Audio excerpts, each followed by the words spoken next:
Une chronique de Nicolas Fresco, chroniqueur de quotidien, a fait un bad buzz sur les réseaux sociaux ce vendredi 24 mars. Polska, influenceuse visée par la séquence, a réagi, et elle n'a pas fait dans la demi-mesure. Il y en a eu des slogans contre la réforme des retraites qui ont fleuri ces derniers jours sur les pancartes des manifestants. Tu nous mets 64, on te met 68, si on avait voulu se faire B on aurait élu Brad Pitt par exemple. Mais ce vendredi c'est celui des influenceuses Polska et Toutatis qui a fait du bruit, les formes. Contre la réforme. Un slogan qui aurait pu passer sous les radars s'il n'avait servi à Nicolas Fresco pour sa chronique dans l'émission Quotidien animée par Yann Barthès. On y voyait ainsi les deux influenceuses se filmer alors qu'elle était sur le point de sortir pour manifester, précisant être pour la France et contre la réforme. Nicolas Fresco a cru bon d'ajouter que les deux jeunes femmes étaient célèbres pour avoir été recalées dans un resto en raison de leur décolleté plus profond que le trou de la sécu, avant de s'en prendre à leur apparence lors de la manifestation. Une séquence loin d'être passée inaperçue sur les réseaux.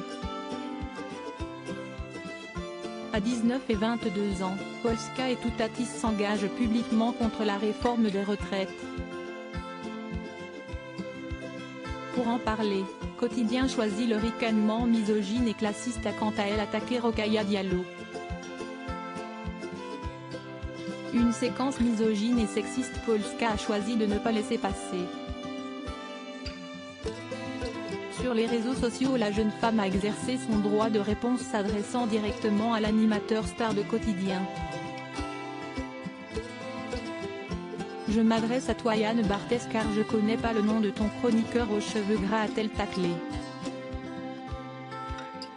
Tu trouves ça normal à ton grand âge qu'en 2023 on puisse encore faire des chroniques devant des centaines de milliers de personnes hyper sexistes et hyper misogynes? Et si est pas parce que si est dit sous couvert d'humour que ça passe mieux hein. Point. Au lieu de parler de l'acte en lui-même, la manifestation, note de la rédaction, vous vous êtes arrêté à nos faux ongles et nos décolletés. Chacun manifeste comme il veut, a-t-elle ensuite déclaré, défendant le choix de son slogan dont elles avaient souhaité qu'il reste un peu dans la tête. Polska s'est dite toutefois heureuse du soutien reçu après la chronique, y compris émanant du monde politique. Polska a par ailleurs annoncé retourner manifester mais désormais en col roulé puisqu'on ne peut pas manifester dans la tenue qu'on veut sans se prendre de remarques misogynes. J'espère que cette fois-ci la télé française n'aura plus rien à dire, a-t-elle conclu.